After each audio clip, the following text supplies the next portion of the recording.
Hello, we are here for one more lesson of this SprutCAM training course, and the topic for today is Systems Main Window.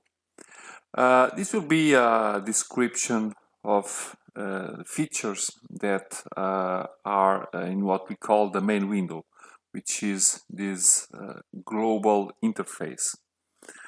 There are many details about some specific topics that you may find inside the theoretical lesson of this video, and besides there are little things that we will show also along with this video in examples where we will show how to work with the system, how to machine different types of parts, and with other small video examples. So you will have a lot of complementary information about this particular topic today. So what we call the main window is what we get in this view. So we have this icon area in this side, which is the application toolbar. We have a lot of different things. We have also some properties in this area here that change according to what we choose in these tabs, and also the graphical information we have in this drawing screen also changes depending if we have a model, if we are seeing machining, or if we are doing a simulation. We have a couple of toolbars in this right side. We have this visibility control area, or view control area and visibility control area. This view control toolbar, it's more on the look that we get on the part, and this visibility because we have these icons that do on-off in terms of different kinds of settings. We have also a couple of different things below. One is this CPU indicator that show us the percentage of the CPU that is being used in what we are doing currently. And another important thing, it is this area here that has to do with the coordinate systems also that we are using, because we can create different coordinate systems along the way. We have also in this area here that is not shown now something regarding the process indicator when we are doing calculations. Everything is done now, even so I can do it and do the calculation. Nothing happened because it's already done. But as you can see, I have a window here that appears and shows some timing. So this is a brief description of what is going on. With a little more detail, inside this SprutCAM icon we have a couple of things. So we have first settings, which opens the system setup of SprutCAM.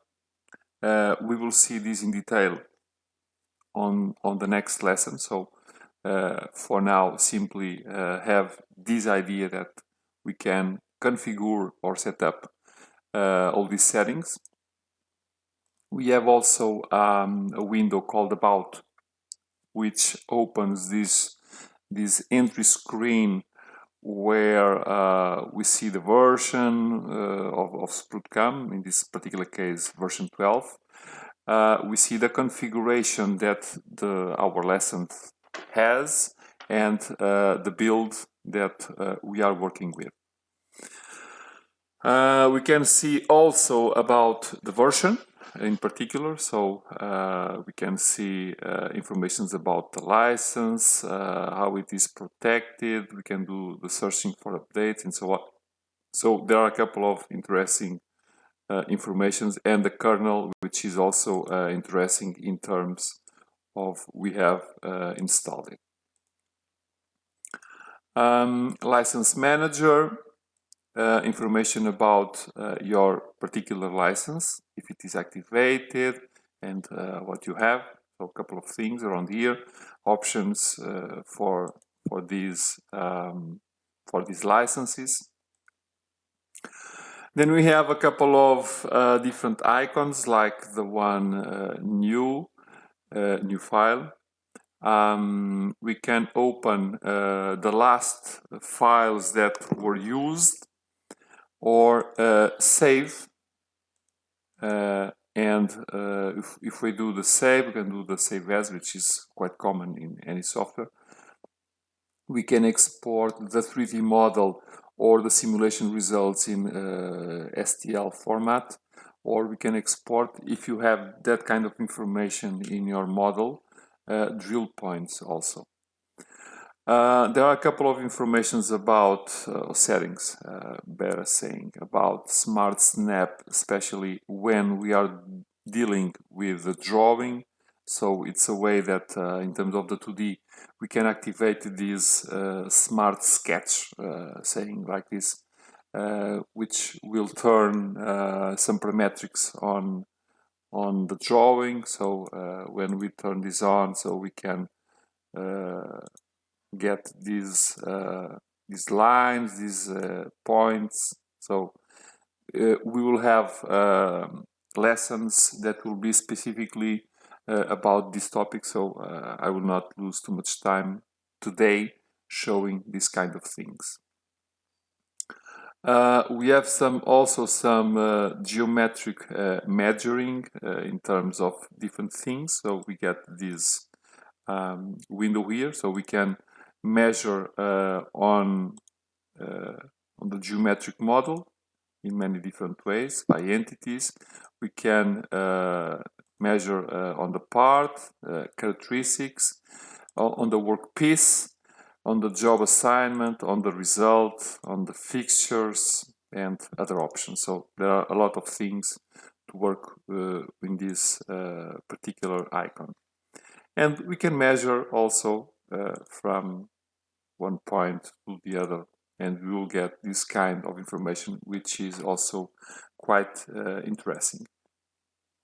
As I said, there are more informations also when we change these tabs. So in terms of the model, we have a description of what we have in our file, auxiliary geometry, 2D geometry if it is the case, the model that was in this particular case imported by IG's format.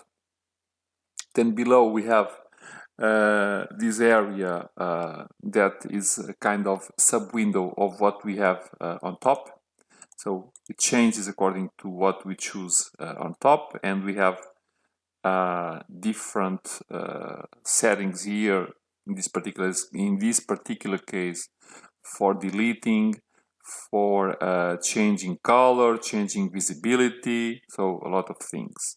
If we go to machining, we have other things, because in this particular case, on this top area, we are dealing with the machining toolpath. So for each toolpath, we have different settings for different things. Okay.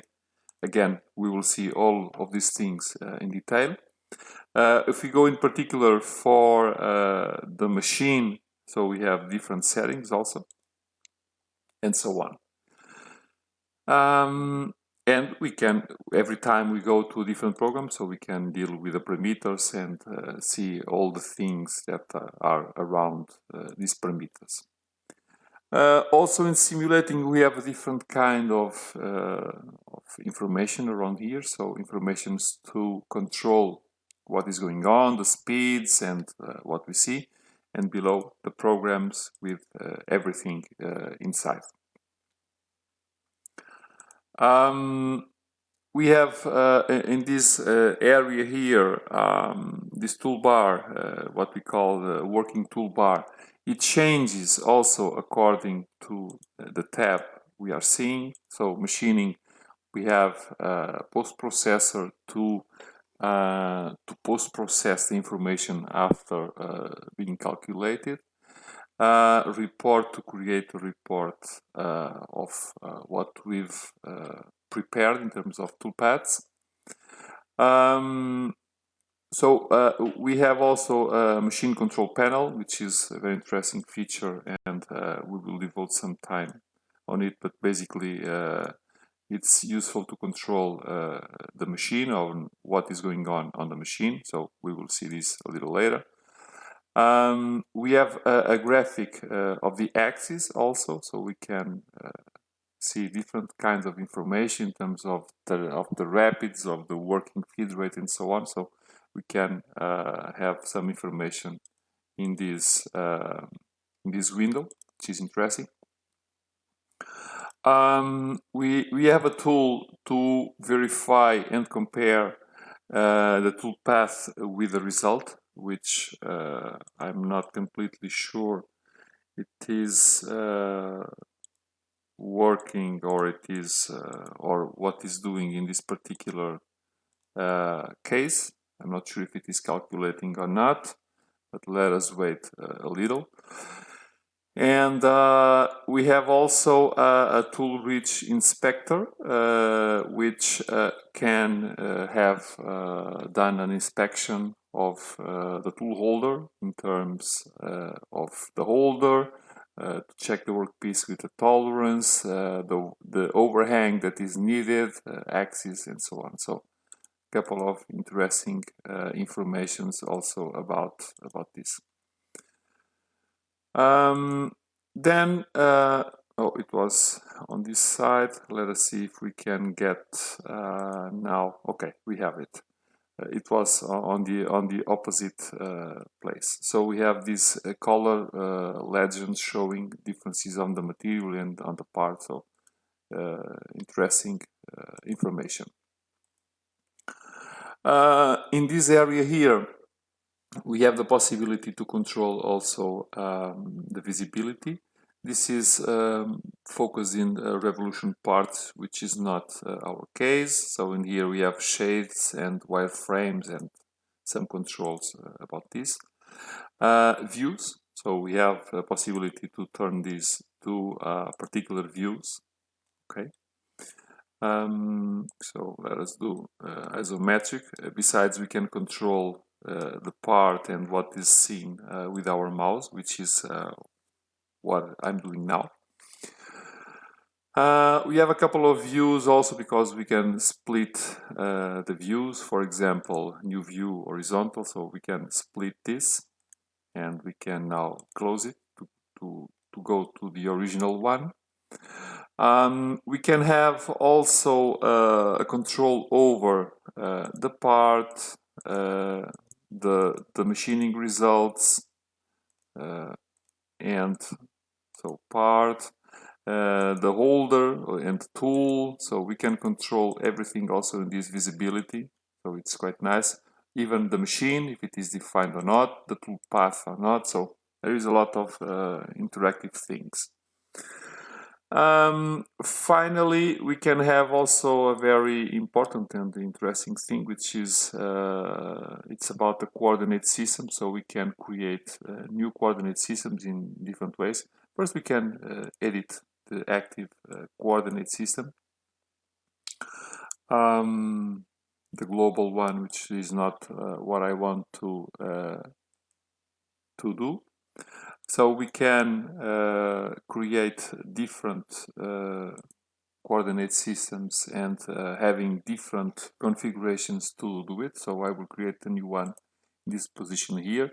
Now I can edit the active one and, for example, change it. For example, let us say, I'm not sure, okay, and it moved a little. In this particular case, it was down. So I can control a little about this, or I can, for example, choose a point. For example, let us choose one point around here and control directions which I may apply my coordinate system. I can, for example, choose one entity, for example, this one, and if I go to this create coordinate system, it will choose me automatically the center of this spherical choice. Or, for example, if I choose this one, let us so I may choose a place where it was, did not see it. Let me try to choose another one. This one here. Let me. It will choose me the starting point in the current view vector. So, starting point, the vector is pointing perpendicularly or normal to the entity, and the starting point of the entity, for example. And after, we can change and manage through the coordinate systems and become one of those as the active coordinate system. So this is interesting in terms of how we can work with these guys, because they will be very useful to use in different toolpaths that we will define along our work. So basically, these were the informations that I had to talk about in this topic of the system's main window. Again, please check our theoretical course, because we have more detailed information about all of these topics. Besides, in the future lessons that we will publish about SprutCAM, we will develop all these topics, and you can watch also all the examples and all complementary informations that we are releasing and that we will release in the future about SprutCAM, not only these topics of this lesson, but also the other topics that we will speak along future videos of SprutCAM.